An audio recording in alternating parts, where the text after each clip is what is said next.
Hi, everyone. We are back. Oh, there we go. Hi, everyone. We are back. And I am so excited to bring in our last speaker of the day. It is Jennie Milton, or Adrenogen. She's a courage coach, and she is going to share some of her amazing experiences with you. Jen, go ahead.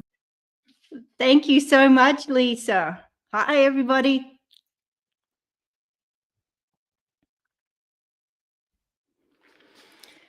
Courage. What would our lives and businesses look like if we had more courage? How many of you know exactly what you want, but fear whispers, not you? Fear is holding us back, putting us in a state of inaction. What if we could call on courage to keep us moving forwards? Fear is something that we all face, but courage is a choice. Courage is a skill that we can actually train. The military and law enforcement train it on purpose with reps, scenarios, and reviews. And extreme athletes do the same under real pressure. They forecast the risk, execute the plan, adapt fast, and then repeat until it's muscle memory. Now, we've all heard it. Ready, set, go. It's how runners explode off the start line with instant action. What if we, as leaders and entrepreneurs, had that same power to take instant action? Ready means you're no longer sitting on the fence. You make a decision and commit. Set or mindset is where you breathe, you focus and visualize the outcome. And go, that's where we take action. The adrenaline pumps and the courage kicks in, even when fear is still in your gut. My talk today is called Ready, Mindset, Go.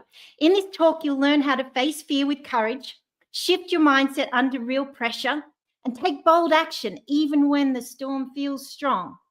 Through my journey from a fearful little girl to a world champion in extreme sports, and later through the ultimate test of 3 brain surgeries, I discovered that courage isn't something you're born with, it's something that we build. Every time we take action despite fear, our brain releases a powerful reward response, a rush of confidence and pride that trains us to be brave again. Today, you walk away with my fear formula, a simple, empowering framework to forecast challenges, educate your mindset, adapt with grace, and then repeat with resilience. So you can step into your own power, rewrite your story, and rise ready for whatever life blows your way. My name is Jennie Milton, but people call me Adrenogen, like Adrenaline Jennie. And I've spent my life chasing adrenaline as an extreme sports athlete. I was racing mountain bikes, kite surfing in the big waves, skiing big mountains, and snow kiting in big storms with high winds. What's snow kiting? Well, snow kiting is where we use a kite to tow us up mountains with our skis and snowboard on. Cool, hey? Definitely my favorite sport. But we have a tendency to see people who do extreme sports and believe that they were just born fearless, born with natural talents, and believe that could never be us. Now, I know what you might be thinking, especially if you've seen the photos on my social media. She must be fearless. But here's the truth. I wasn't born brave. I was a total scaredy cat and still am when I'm doing something new. My mum, she loves telling the embarrassing story of me learning to ride a bike. My dad was running behind me, hanging onto my seat while I yelled, "Don't let go! Don't let go!" I was terrified to take my feet off the ground. I was the last kid on my block to take off my training wheels. And I also remember standing on top of a big rock near the beach, and the other kids were just jumping off and then climbing back up for another turn. But I got up there and just froze, standing on the edge for over 2 hours, wanting to go, but not finding the courage to jump. I finally put my tail between my legs and climbed back down, embarrassed that I couldn't do it. Have you ever felt like that? Wanting to find courage, but just frozen in fear? But here's what I learned. You don't have to be born brave. You can build it one step, one risk, one choice at a time. You just need to decide to be ready. Type ready in the chat if you're ready to build some courage with me today. Let me ask you, what are you afraid of? What's that thing that's holding you back? Whenever people hear my Australian accent, they usually shout out the classic spiders, snakes, or sharks. And yes, we've got plenty of all three where I come from. I'm actually in Australia right now visiting my family. And we have this spider, very common. It's about the size of your hand, hairy and fast. They call it the huntsman. I mean, like it hunts man. No wonder we're scared. You'll find it in the bathroom, in your car, but the worst is when it's on the roof right above your bed. There's no way you can go to sleep without doing something. But here's the thing. It's actually harmless. It's not the spider. It's our minds that turn it into a monster. So what do? Well, to conquer it, you're going to need courage and a plastic container. You climb on the bed like you're going into battle, and then you trap it underneath the container and slide a magazine underneath. Now, not a flimsy gossip magazine, or that spider's going to sprint up your arm faster than you can scream. A sturdy magazine works well, and then you flip it over and carefully carry it outside and set it free. And the next day, it comes back. Feels like that too. It just keeps showing up. But every time you face it, you get better at handling it. But let's be honest. The fear that holds most people back isn't sports or spiders. It's quieter, but much stronger. It sounds like, what if I fail? What if they don't like me? What if I'm not good enough? This fear stops people from starting a business, from speaking on stages, from leaving toxic relationships. Instead of moving forward, we default to our survival modes. Fear triggers our fight, our flight, or our freeze response. Now, these natural responses were built to keep us alive when faced with danger, like wild animals. But are our lives really in danger? Our brains are wired to dwell on potential downsides and to protect us from risks. But in the process, those fear-driven what ifs can keep us living in the shadow of our potential, never closing the gap between the life we have and the life we want. The what ifs will always be louder than the why not, if you let them. Those are the fears that sneak in, grab hold, and stop us from moving forward in life.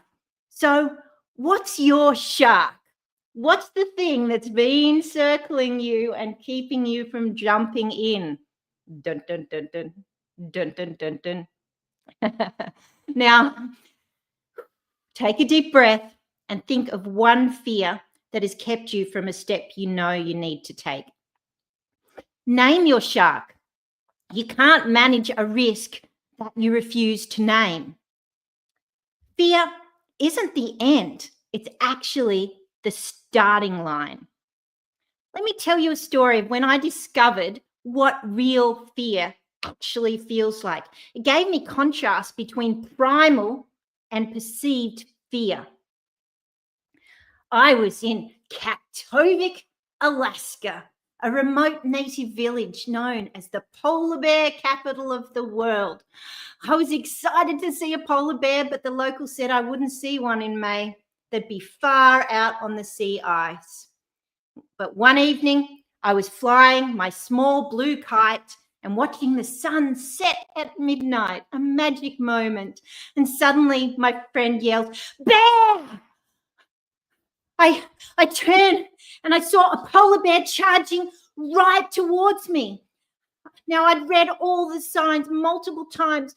Wave your arms, stand your ground, yell, "Hey, bear, hey, bear." But what did I do? I turned and I ran, and I saw the others running too. And then bam, somehow I fell flat on my face. What just happened? I realized I was still attached with a leash to my kite. So the wind was blowing one way, I was running the other, and my kite became like an anchor. Now, the bear was about 100 feet away, no exaggeration. I ripped off that safety leash with the Velcro, and then the kite blew away in the wind. And the bear turned and chased my kite, giving me time to run back to the village. That day, I experienced pure primal fear. And that kite, the blue one in the picture there, that kite saved my life. And the bear taught me a masterclass on fear. The best news was that we both survived. They shot fireworks at it to scare it out of the village, and I'm just so grateful they didn't use bullets.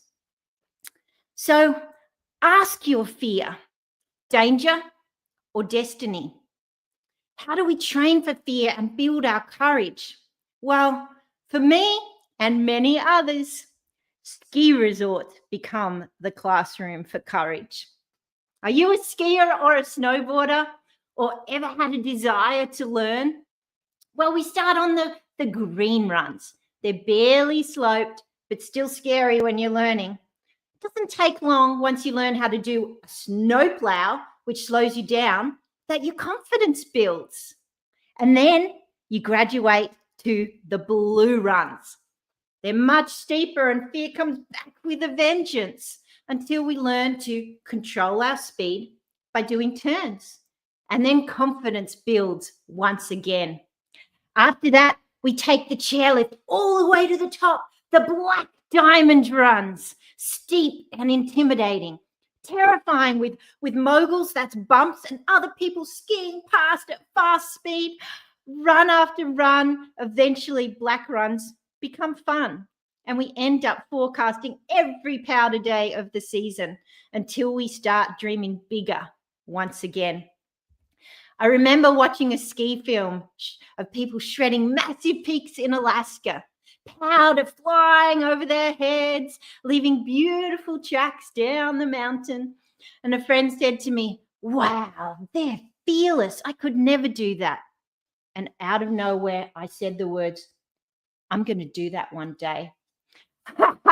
Yeah, right, Jen. Keep dreaming. But I'd made a decision. I had a vision, and that dream stuck. Courage builds like ski runs, green, blue, black, each steeper and each turn braver.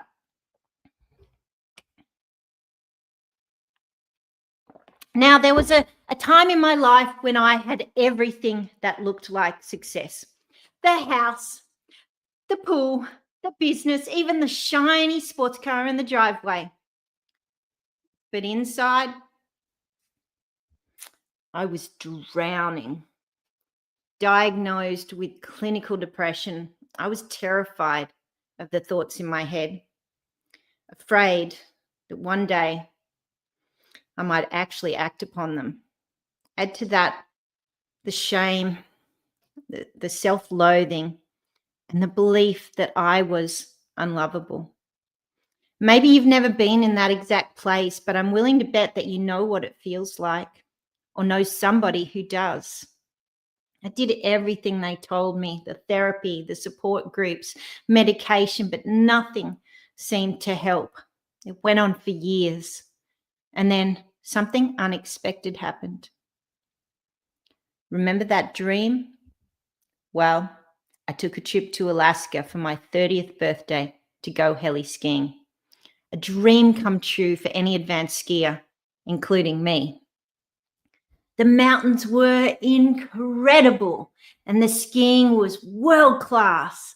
And the women I met in Alaska, man, they were totally badass. I mean, some lived without running water because the pipes would freeze in the winter. They chopped wood to stay warm. They hunted, they fished, they hauled water, living with grit and joy. I remember thinking, this This is what being alive looks like. And in that moment, something inside me cracked open. I changed.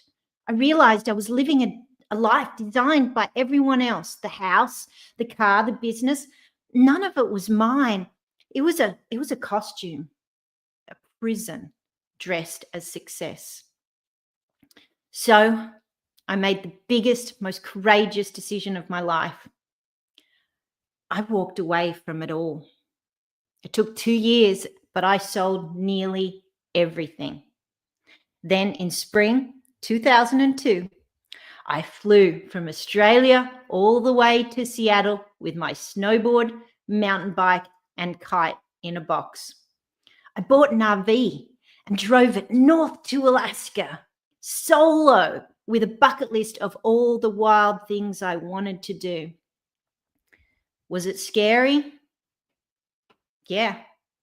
Was it lonely? Sometimes. But something amazing happened while I was traveling on my own. I slowly became my own best friend. I mean, we liked the same music.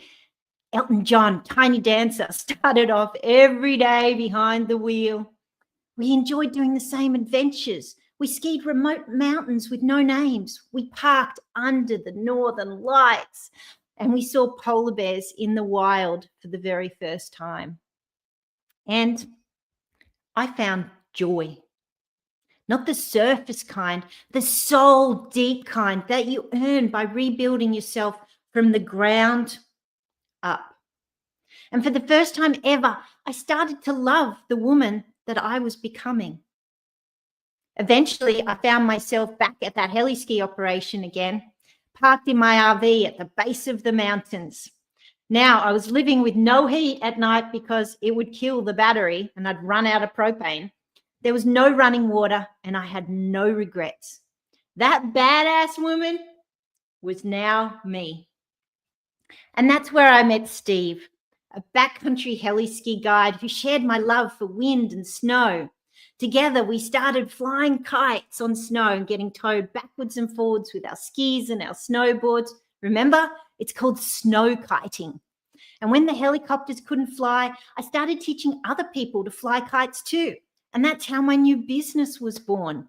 And Steve, he's now my husband of 17 years, and we are more in love than ever. So here's the truth I came here to share. It's not always about being fearless. It's about choosing courage. It's about rewriting the script and designing a life that feels like yours.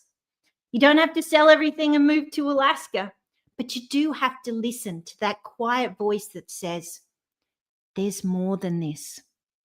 Because that voice, that's not your fear talking. That's your future calling. Because that's what ready really is. It's the moment that you decide you can't stay where you are any longer. It's the moment you choose to change. Now, are you ready to make a change? Type ready in the chat if you're ready. Now, you might be thinking, that could never be me. We have a tendency to always have all the excuses why not. And this is when we need to focus on mindset and believe that anything is possible. We are all Wonder Women, no matter what. When we talk about mindset, most people think it's one or two choices, positive or negative. But it's not that simple. Life throws us different storms, and each challenge calls for a different mindset. Sometimes you need the mountain goat mindset to keep climbing step by step. Other times, my favorite, the MacGyver mindset, ready to get creative when resources are thin. Or maybe it's the Wonder Woman mindset. As women, we all have it. That superpower is inside all of it. And the key isn't just to stay positive. It's to choose the mindset that matches your challenge. That's how we move from stuck to unstoppable. What's the key? Mindset. Type mindset in the chat if you agree. Now, let me tell you a story about SJ. SJ was a skier just like me, same age, same passion, same Aussie accent. But after a routine surgery to fix a nerve in her neck, she woke up a quadriplegic. She was grieving her body, her identity, and wondering how she could be a good mum. But someone introduced her to the sport of sit skiing. A sit ski is like a wheelchair with one ski underneath. And Paul, one of my best friends, who also happened to be a speed demon on skis and qualified to drive the sit ski, started taking her down the mountain. I met them for lunch one day at the resort, and I told her about my heli skiing in Alaska, and her eyes went from a sparkle to a tear. She said, "Oh, I used to dream of doing that, Jen." And I looked her in the eye and said, "You still can." What would it take to get her there? The MacGyver mindset kicked in. We'd need a RV with a wheelchair ramp, a care team, a way to put the sit ski in the basket of the helicopter, which had never been done before. It took 2 years, but she did it. She went heli skiing in Alaska with her 10-year-old son. Now that's a super mum, and that's a dream come true. Remember, when the going gets tough, the adaptable get going. There's no excuses. If you'd like to watch the full video of SJ in Alaska, take a screenshot, scan this QR code. Don't watch it now, watch it later, but I think make sure you bring a tissue box. Now, I remember the first time that I went heli skiing. This is a real photo. The helicopter dropped us off on a mountain ridge line and then flew away. For a few moments, I was in awe of the view and the mountains. I was on top of the world until Jerry, my guide, said, "Okay, everybody, put your gear on." And then it hit me. Fear. What if I fall? What if there's an avalanche? What if I need a rescue? And then on the radio, I hear Jerry, "Okay, Jen, your turn." I moved closer to the edge. Oh, it was so steep. I was shaking, sweating, terrified. I needed a superhero mindset to believe that it was possible. Did I have the skills? And then the radio. 3, 2, 1, go. There was no time for hesitation. My adrenaline was pumping and I dropped in. I made a few cautious turns, powder was flying over my head, and then bam, I went over the handlebars, started tumbling head over heels. This was my worst case scenario. But somehow, thank you, universe, I landed back on my feet. I was on a snowboard and I just kept riding. At the bottom, the crew was cheering. And when I came to a stop, I just burst into tears. The emotions were overwhelming. Not tears of fear, tears of joy. I had done it. I had found the courage and it felt so good. You find courage in the go, not before, not after, but in the moment you move. And that day, I didn't just ski a mountain. I expanded my fear tolerance by doing it multiple times. I discovered something powerful that gives us all superpowers, and me a nickname. Adrenaline.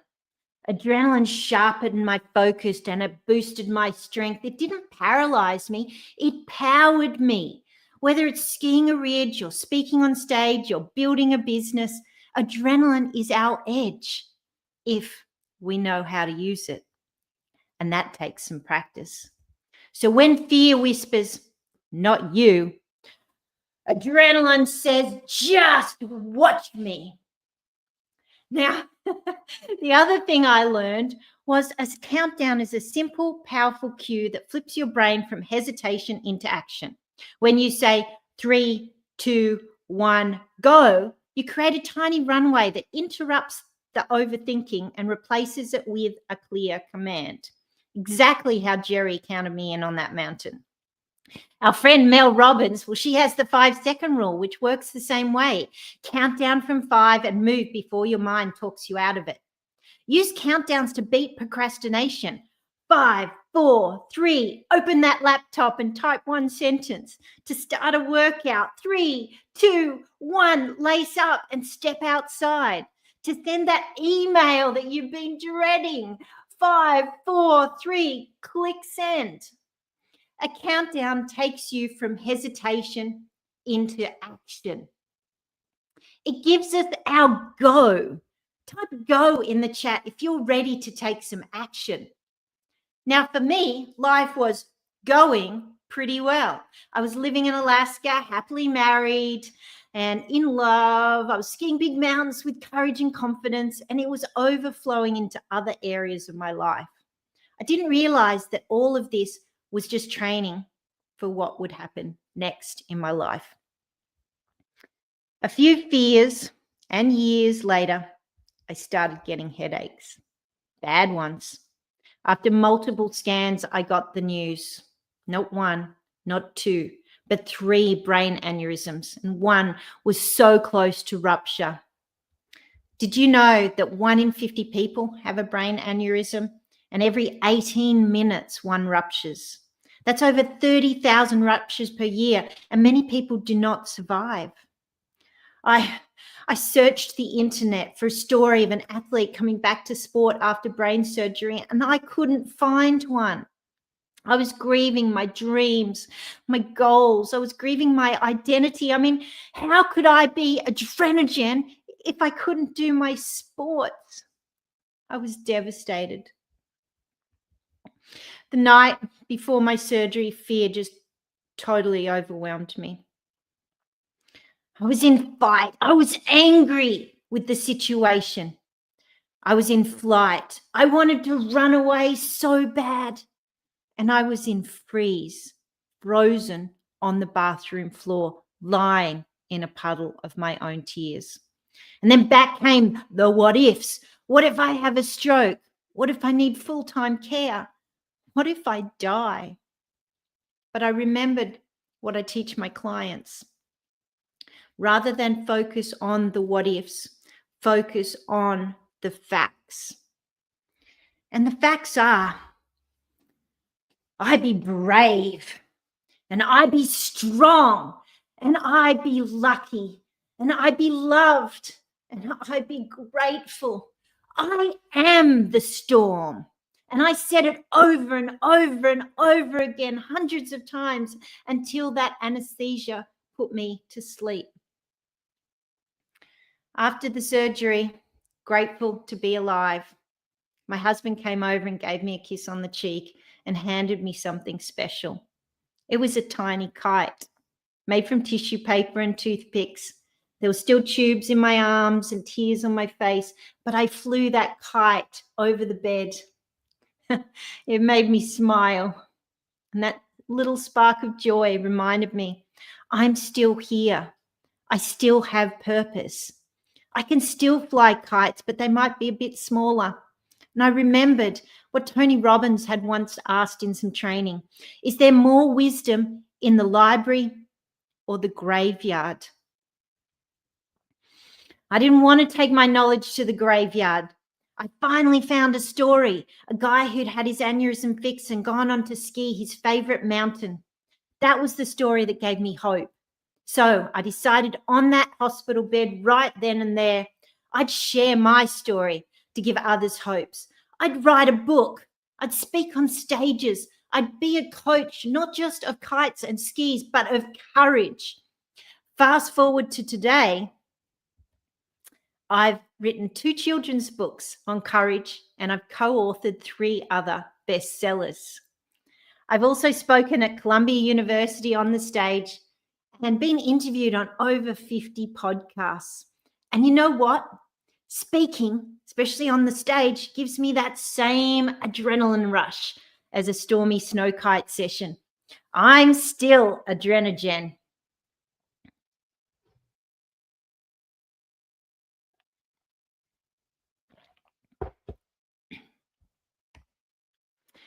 I believe that we can train ourselves to find courage and overcome fear with the right strategy. Let's look at the word fear. Some say it stands for face everything and rise. Or false evidence appearing real. Clever, okay, but does that really help us deal with our fears? Not for me. I needed a process, a plan, a way to forecast fear before it hit. Let's spell out the word fear, and I'll share the fear formula with you. F stands for forecast. When we're in the mountains, the weather is everything. We don't just wake up and hope it's safe. We check the forecast. We look at the wind, the temperature, the snowpack, the avalanche risk. Fear is the same. We need to forecast it. Spot it coming. Name it. What's your shark? Write it down. If you know a storm's coming, you can prepare your gear, plan the route, or even choose to stay home if it's not the right day. If you know what fear is coming, maybe it's a hard conversation, a business decision, or a big presentation, you can plan for that too. You take fear from being an unknown storm into a predictable forecast. That's when fear becomes information, not intimidation. E stands for educate. In heli skiing, things can change fast. A sudden whiteout, shift in snow stability, or a crevasse where there wasn't one yesterday. Yet the heli ski guides I've worked with are calm. Even when things get sketchy, they're steady, methodical, and composed. Why? Because they're trained. They've practiced avalanche rescues, crevasse extractions, and first aid 100 times. Education gives them confidence, and preparation gives them peace. It's the same in life or business. When you educate yourself, fear loses its power. You don't feel helpless, you feel equipped. You move from, I hope I can handle this, to, I've trained for this. Knowledge is confidence and preparation is power. Now, the A in fear stands for adapt. This is one of my favorites because it's all about mindset. Adapt means adjusting how we see fear. If we see it as a threat, our body goes into panic mode, heart racing, tunnel vision, sweaty palms. But if we see it as a challenge, something shifts. When I was learning to snow kite, I remember standing on a frozen lake with my kite whipping around in the wind and my heart was pounding. At first, that wind felt threatening. It was powerful, unpredictable, scary. But once I learned to use it to tilt the bar, shift my weight, and let the kite pull me instead of fight me, the same wind became thrilling. That was the moment fear turned into fun and the wind became my best friend. The threat became a challenge, and that's what adapting means, reframing fear as fuel. And then the R stands for repeat, because repetition builds stamina. Athletes don't train once and call it done. They repeat the run, the move, the mindset until it becomes familiar. I remember my first avalanche rescue drill. Terrifying. The second time, still scary. But the third time, I knew exactly what to do. And that calm replaced the panic. That's what repetition does. Every rep is a deposit into your confidence bank. The more you practice, the smaller the fear feels. Repetition turns fear into familiar. Through repetition, stamina turns fear into just another step up the mountain. Now, if we see fear as a threat, we panic and we go into survival mode. But if we see it as a challenge, we lean in, because a challenge comes with the potential and possibility and reward. Fear might be the problem that holds us back. But courage is the solution that moves us forwards. And confidence, well, that's the reward. So this week, I invite you to forecast one fear that's holding you back. Educate yourself to build some confidence. Adapt your mindset and go. Now what? Go. Type go in the chat if you are ready to take some action. Now, a few weeks ago, I asked a lady that same question I'm asking you today. What are you afraid of? And her answer actually surprised me. She said, the ocean. I presume sharks or drowning, but no, it was jellyfish. She'd seen them washed up on the beach, translucent and eerie, and once even saw somebody get stung and screaming. This had haunted her for decades. But she now had a young daughter and she didn't want to pass that fear on to her. So I took her through the fear formula. First, we forecasted it. When exactly did she want to take her daughter to the beach? We opened the calendar and picked a date, the coming weekend. The weather looked good, light wind, sunny skies, because here's the truth. Nothing happens until it's in your calendar. Courage starts when you schedule it. Don't put it off, put it in your calendar. And then next, we educated ourselves. How could she build confidence before stepping a foot on the sand? We decided to call the local lifeguards the day before. They said there hadn't been any jellyfish sightings and that was the perfect weekend for families. Calm waves, safe conditions. That one conversation shifted her from fear, from unknown danger, to manageable risk. Information doesn't erase fear, it organizes it. Education replaces the uncertainty with clarity. Then came the adapt step, the mindset shift. Her old mental image was all jellyfishes and stings, so we replaced it with a new one. Her daughter laughing and chasing the waves, squealing with joy as the surf tickled her toes. And that's what adapt is. It's swapping the scary story in our minds for a powerful one that pulls us forward, something that we want. When she pictured that, the laughter, the connection, the joy, the fear lost its grip. Ocean didn't change, her relationship with it did. And then repeat. How about we put it in the calendar for the next week? Let's go again and again and again. Each visit, the fear got smaller and the fun got bigger. That's what repetition does. It builds stamina. That's the power of the fear formula.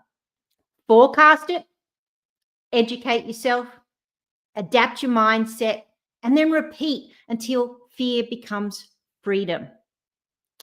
Now, I received a message a few days later. From the moment I called myself a chicken to sharing my fear of open water and the unknown beneath it, you met me with such contagious courage, clarity, and compassion. You didn't just talk about reframing fear, you helped me feel it in a new way. So much so that I actually took my daughter to the beach yesterday. For the first time in a long time, I chose to confront one of my biggest fears and get in the water. I thought about what you said about getting reps in and building confidence one moment at a time, and that's what I'm doing now. And I have you to thank for helping me shift how I think and move through fear. I think the greatest testament to someone's passion is changed behavior, and you created that change in me. That's powerful, Jess. Oh, I just love hearing that. So let's finish what we started. Are you ready? You are ready. What's the key? Mindset. You have the mindset. Now what? Go. Ready? Mindset, go. Go forward, go scared, go anywhere, anyway, because on the other side of fear is you. Bold, brilliant, and courageous. My gift to you today is a copy of this slideshow so you can watch it again. Scan the QR code to download your PDF, and I hope you'll share that with some friends. My name is Jennie Milton. They call me a Gerenogen. Thank you so much to She Is Me for having me today. And if you'd like more stories and encouragement to find courage and to take action, please sign up for the newsletter with this QR code. I'd love to love to hear your biggest takeaways from my talk today and hear how I can help you overcome a fear and find courage. Thank you so much for having me today. I hope you enjoyed this talk. I did. I know I did. Yay! Okay, two highlights for me. Number one, the kite in the hospital. Oh my gosh, cute, amazing. I love him. And second, your first heli ski trip, or I guess you were snowboarding, but standing on that peak.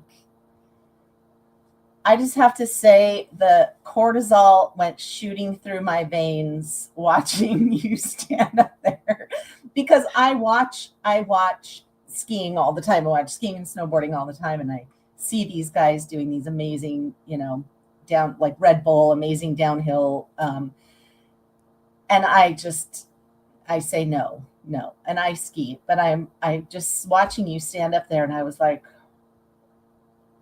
almost like I was waiting for you to drop in, watching